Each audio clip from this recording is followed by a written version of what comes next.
Eh bien, bonjour. Heureux de passer ce petit moment avec vous.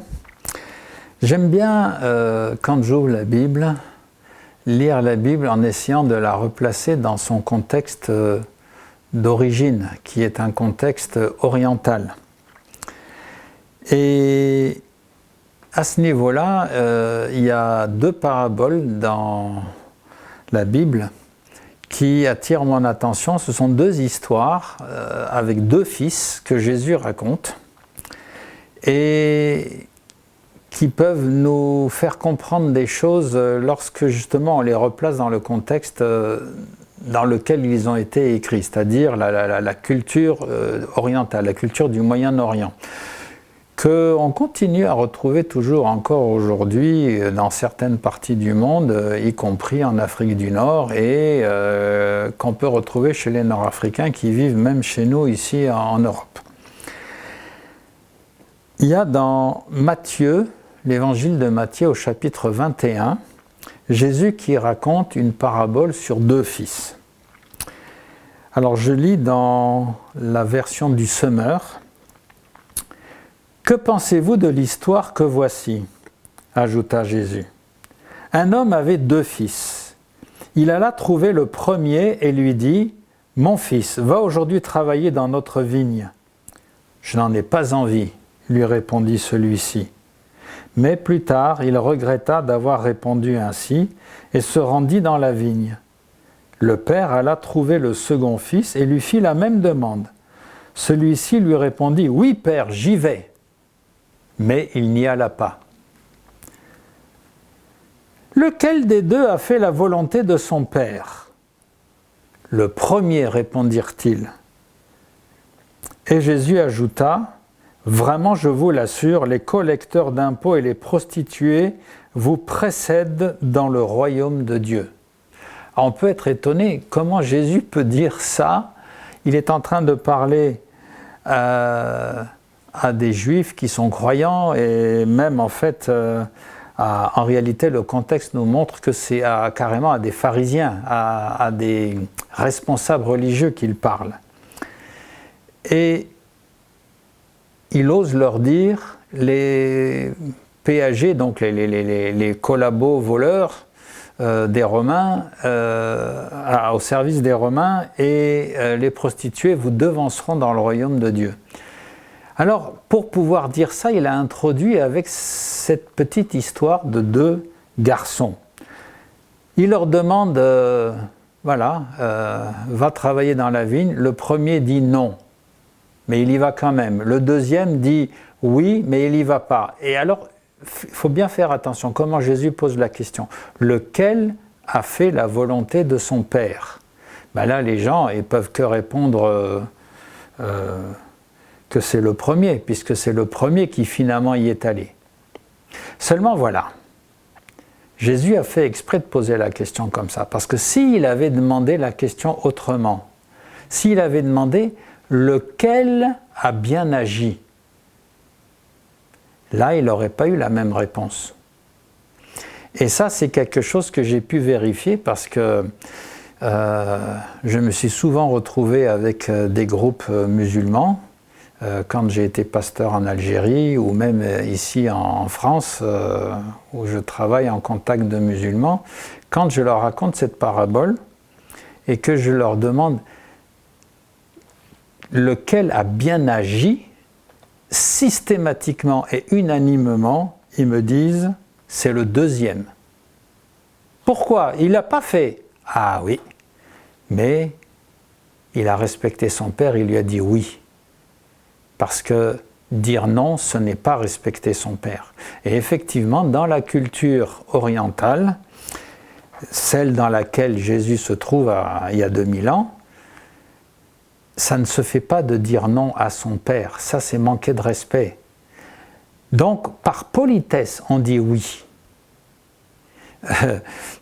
Quand j'ai une fois parlé de ça à un agriculteur qui avait beaucoup d'employés maghrébins, il me dit « je comprends pourquoi ils me disent toujours oui, mais ils ne font pas. » J'ai dit « mais c'est pas qu'ils sont menteurs, c'est pas qu'ils se moquent de toi, c'est simplement qu'ils te respectent ils ne peuvent pas te dire non. Même s'ils savent qu'ils ne peuvent pas faire, ils ne peuvent pas dire non, parce que s'ils disent non, ils ont l'impression qu'ils te manquent de respect.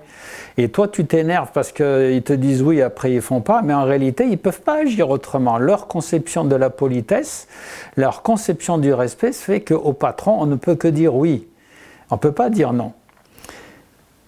Et là, Jésus le sait, et il fait exprès de poser la question, lequel a fait la volonté de son Père, pas lequel a bien agi.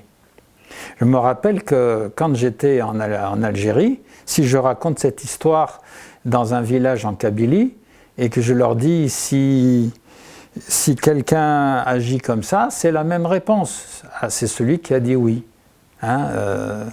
Même si il sait qu'il n'a pas envie de le faire, mais au moins il se comporte en apparence correctement.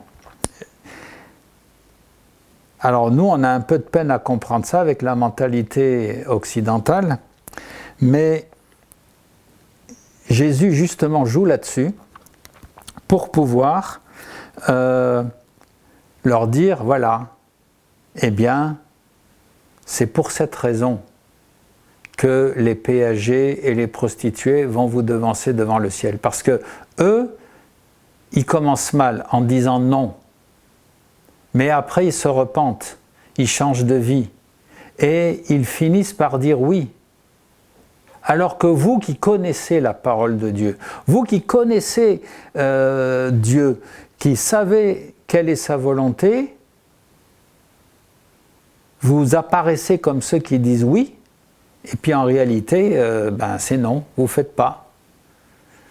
Et c'est pour ça d'ailleurs qu'à la suite, si je lis le verset suivant, il dit « En effet, Jean est venu, il vous a montré ce qu'est une vie juste, et vous n'avez pas cru en lui, tandis que les collecteurs d'impôts et les prostituées ont cru en lui.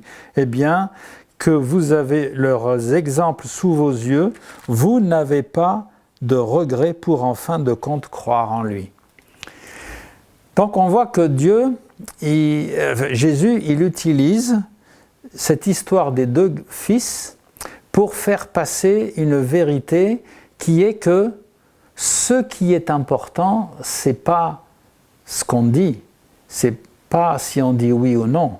Ce qui est important, c'est ce qu'on fait. Et même si j'ai mal commencé en disant non, le principal, c'est que je finisse par faire. Et je peux être un super bon chrétien avec des belles paroles, mais si je ne fais pas réellement ce que Dieu me demande, ça ne me sert à rien. Et alors, Jésus va utiliser une autre histoire de deux fils pour faire comprendre quelque chose qui touche un peu à cette même idée aussi. C'est dans Luc chapitre 15, donc la fameuse parabole qu'on appelle du fils prodigue, et vous verrez qu'à la fin je vais vous dire qu'en réalité c'est un très mauvais titre qui ne correspond pas à ce que veut dire cette parabole. Alors je lis. Un homme avait deux fils. Le plus jeune lui dit « Mon père, donne-moi ma part d'héritage, celle qui doit me revenir un jour. » Et le père fit le partage de ses biens entre ses fils. Quelques jours plus tard, le cadet ramassa tout ce qui lui appartenait et s'en alla dans un pays lointain. Et là, il gaspilla sa fortune en menant grande vie. Quand il eut tout dépensé, une grande famine survint dans ce pays-là, et il commença à manquer du nécessaire. Alors, il alla se faire embaucher par l'un des propriétaires de la contrée. Celui-ci l'envoya dans les champs garder les porcs. Le jeune homme aurait bien voulu apaiser sa faim avec les caroubes que mangeaient les bêtes, mais personne ne lui en donnait. Alors il se mit à réfléchir en lui-même et se dit « Tous les ouvriers de mon père peuvent manger autant qu'ils veulent, alors que moi je suis ici à mourir de faim. Je vais me mettre en route, j'irai trouver mon père et je lui dirai « Mon père, j'ai péché contre Dieu et contre toi, je ne mérite plus d'être considéré comme ton fils, accepte-moi comme l'un de tes ouvriers. » Il se mit donc en route pour se rendre chez son père. Je m'arrête là pour le moment. Donc on a cette histoire de deux fils. Le plus jeune des deux est impatient il veut son héritage tout de suite, même si son père est encore vivant. Or, dans la mentalité orientale biblique, même déjà ici dans notre culture à nous, ça ne se fait pas. Mais là, ça se fait encore moins. Un enfant qui demande comme ça son héritage, c'est vraiment jeter le déshonneur sur son père. Et malgré cela, eh bien, le père qui aime tellement son fils va quand même lui donner. Or, que fait le fils? On nous dit qu'il part avec l'argent qu'il va dépenser n'importe comment ailleurs. Mais son père, ce n'est pas de l'argent qu'il lui a donné. En quoi consistait l'héritage? C'était des terres, c'était des troupeaux. C'était ça l'héritage. Ça veut donc dire qu'il a vendu ses bêtes, il a vendu les terres. Et ce n'est pas à la famille qui les a vendues. Donc c'est-à-dire qu'il a introduit des étrangers sur les terres familiales. Et qu'il a dit que la moitié des troupeaux ont disparu et que donc le cheptel familial a été énormément diminué. Ça, c'est quelque chose qui met encore plus le déshonneur sur la famille, pas seulement sur le père, là c'est sur toute la famille. Dans la conception orientale, ça ne se fait pas de gaspiller comme ça l'héritage familial. Et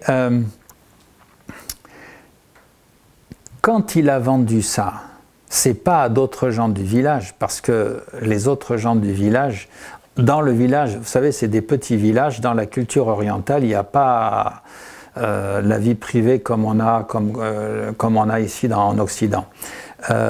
Tout le monde se mêle de la vie de tout le monde est au courant de tout le monde, et donc personne dans le village oserait aller prendre les terres d'un autre du village, ça se fait pas. Donc c'est que ça a été vendu à des étrangers du village.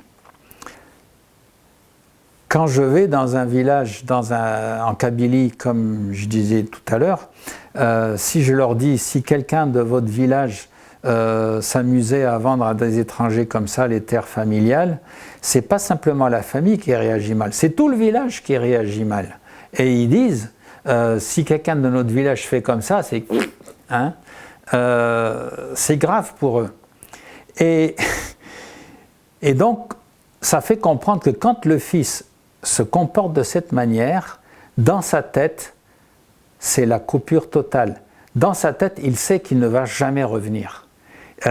Il est parti pour toujours. Il a quitté sa famille, son village, définitivement. Il sait qu'il ne peut pas revenir, parce que s'il revient, le déshonneur qu'il a mis, et vous savez, dans ces cultures orientales, les questions d'honneur, c'est fondamental. C'est tellement fondamental qu'ils sont prêts à tout pour sauver l'honneur, et même jusqu'à des crimes. Donc, il sait qu'il ne peut pas revenir. Et alors, il profite. Il est ailleurs, il profite de la vie, et bon, l'argent part vite et un jour, il n'y en a plus. Et comme il sait qu'il ne peut pas revenir, il essaye de se débrouiller sur place. Et il y a une famine et il en est réduit à garder des cochons. Jésus prend exprès cet exemple parce que pour les Juifs, c'est vraiment la déchéance, la pire déchéance qu'on puisse imaginer. Mais toujours est-il que il est là à garder les cochons et il aimerait même, il est descendu tellement bas qu'il aimerait même manger la nourriture des cochons, mais on ne lui permet pas de le faire. Donc visiblement, même pour les cochons, la nourriture, elle est calculée, parce que c'est la famine. Bon. Et alors c'est là qu'il commence à se dire, finalement, les ouvriers de mon père, alors dans ma traduction, les ouvriers, c'est une traduction sympa, parce que, en réalité, c'était les esclaves, à l'époque ça existait. Les esclaves de mon père mangent mieux que moi. Moi, si je reste ici, je vais de toute façon mourir de faim. Si je retourne dans ma famille, il y a de fortes chances qu'il y en a qui vont vouloir se venger et me tuer. Mais mourir pour mourir, j'ai peut-être un peu plus de chance du côté de ma famille et de mon village qu'ici, où là c'est sûr je meurs de faim. Alors c'est là qu'il commence à réfléchir quel argument je peux utiliser. Alors, beaucoup de gens pense qu'ici, il passe par une repentance. Moi, là, j'ai la Bible j'ai la Bible, la traduction du Semeur. Dans la traduction second, que souvent on connaît mieux, c'est il se met en lui-même, il réfléchit en lui-même. Hein. Mais en réalité, il réfléchit en lui-même pour chercher qu'est-ce que je vais pouvoir dire. Ce n'est pas parce qu'il passe par une repentance. D'ailleurs, on a exactement cette même expression que l'on retrouve au chapitre suivant, au chapitre 16, où Jésus raconte une parabole d'un gestionnaire infidèle qui trahit son patron. Hein.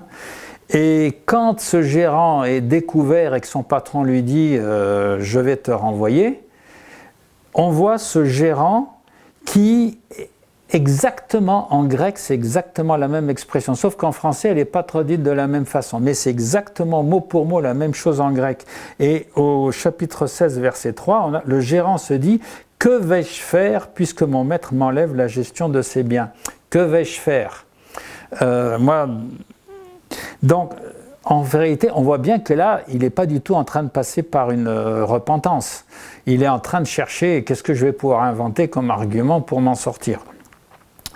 Et en fait, c'est exactement la même chose ici avec ce fils qu'on appelle prodigue, parce que justement, l'argent coule de ses mains, hein, entre ses doigts jusqu'à plus rien. Eh bien, il cherche plutôt, comme j'ai dit, les bonnes choses à dire. Voilà, je vais trouver mon père, je lui dirai, mon père, j'ai péché contre Dieu et contre toi. Ça, c'est pas une repentance, c'est une manière solennelle de parler pour dire, je reconnais, ce que j'ai fait, c'est très grave. Je sais très bien que tu ne peux pas me reprendre dans la famille. Ce que j'ai fait, c'est tellement grave que je n'ai pas seulement péché contre toi, mais même contre Dieu. Donc, voilà, je ne mérite plus d'être considéré comme ton fils. Voilà, accepte-moi comme l'un de tes simples esclaves. Juste un simple esclave, je suis content. Voilà. Il se dit, voilà, si je dis ça, peut-être que, comme il m'aime un peu quand même, peut-être que j'ai une chance. Et c'est là qu'il dit, je vais y aller. Je marche. Mais, quand il s'approche de la maison, hein, comme il se trouvait encore à une bonne distance de la maison, son père l'aperçut et fut pris d'une profonde pitié pour lui. Il courut à la rencontre de son fils, se jeta à son cou et l'embrassa longuement.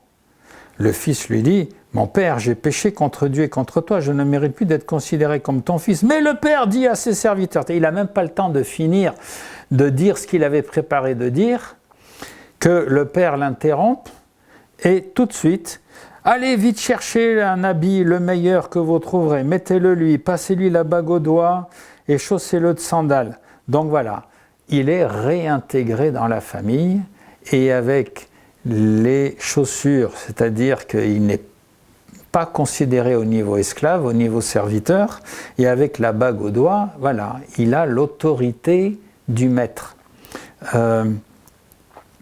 Amenez le veau que nous avons engraissé et tuez-le, nous allons faire un grand festin et nous réjouir, car voici mon fils était mort, il est revenu à la vie, il était perdu et je l'ai retrouvé. Donc, c'est là qu'on devine que le fils, qui est tellement touché par l'accueil de son père, alors qu'il sait très bien qu'il ne le méritait pas et qu'il ne s'attendait pas à ça, c'est cet accueil-là qui va toucher son cœur et qui va faire que maintenant, il va se comporter comme un fils digne. Ça, ce n'est pas dit, mais on le devine, parce que cet accueil-là va complètement bouleverser toute sa conception des choses. Cet amour-là, c'est tellement puissant, il ne peut pas y résister. Et là, c'est ça qui va le toucher vraiment et qui va changer son cœur et sa vie. Seulement voilà, l'histoire ne s'arrête pas là. On a le grand frère.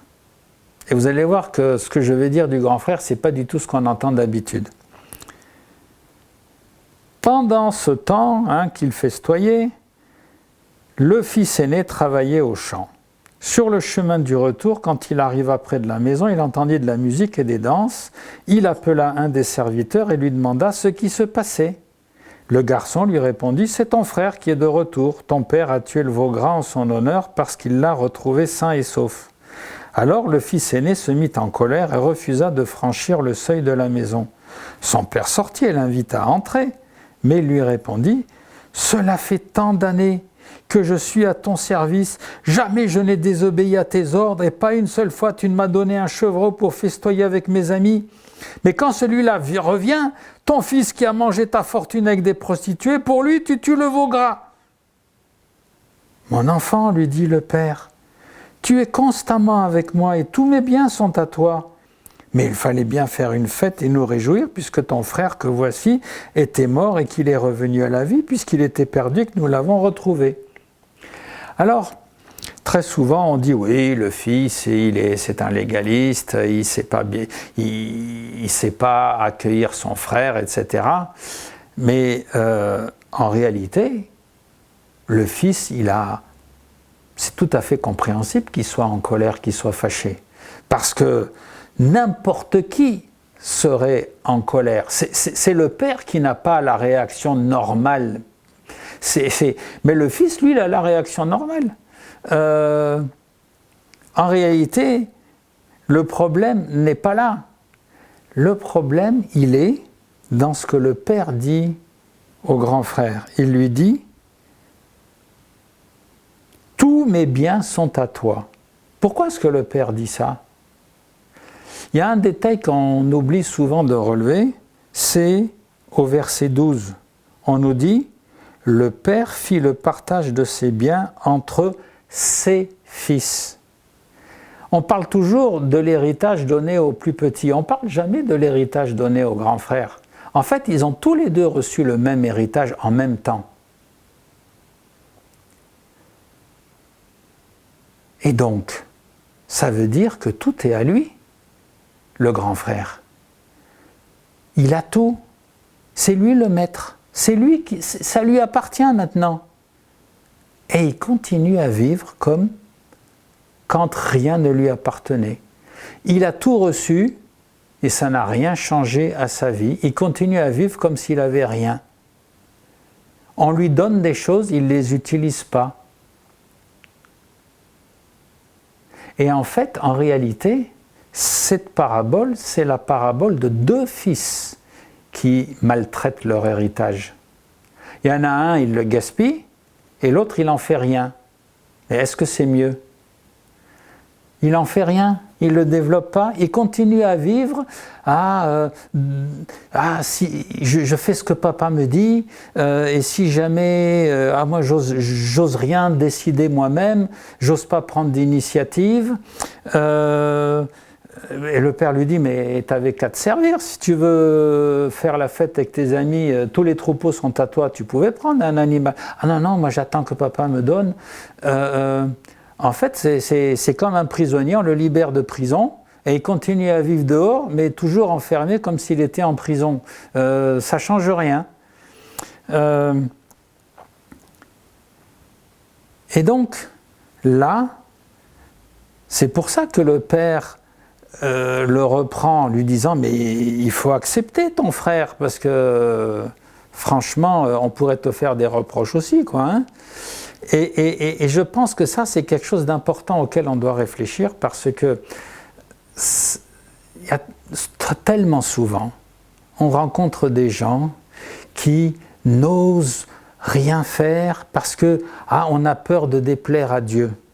On n'ose pas prendre une initiative. On vit dans une société qui change tellement en ce moment que des fois, il faudrait adapter la manière d'apporter le message, la manière de vivre l'Église. Ah non, non, on ne peut rien changer, on n'a pas l'habitude, il ne faut surtout rien toucher, on ne change rien, parce que, oh là là, on pourrait déplaire à Dieu.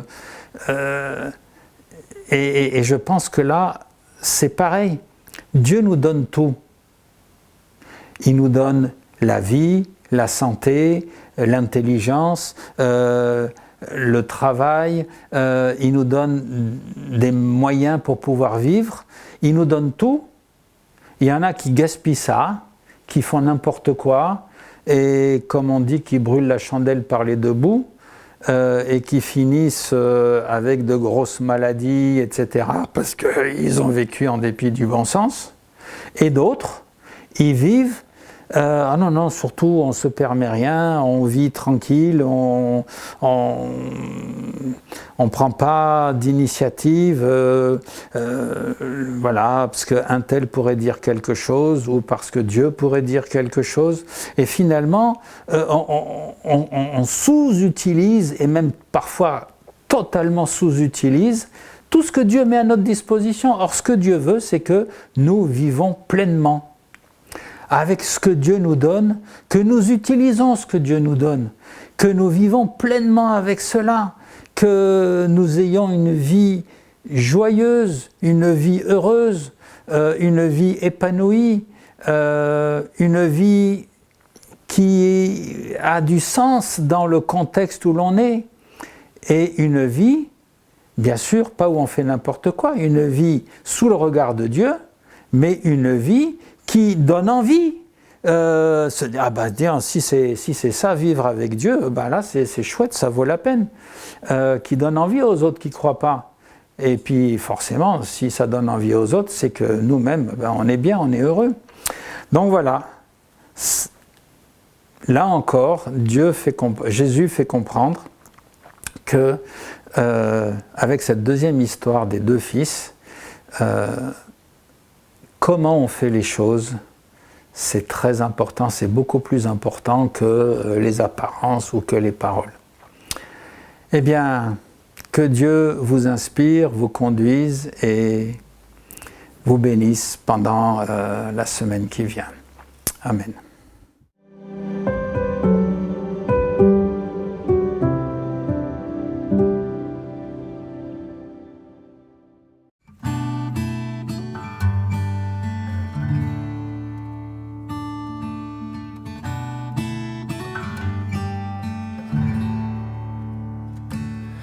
Tel que je suis sans rien à moi, sinon ton sang versé pour moi,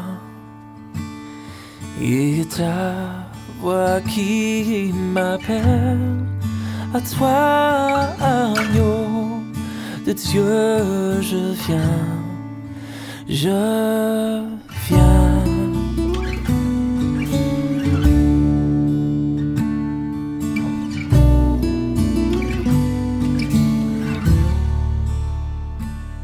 Tel que je suis bien vacillant, en proie au doute à chaque instant, lutte au-dehors, crainte au-dedans, agneau de Dieu, je viens.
ton grand amour, à tout pardonner sans retour. Je veux être à toi dès ce jour, agneau de Dieu, je viens. Je veux être à toi dès ce jour, agneau de Dieu,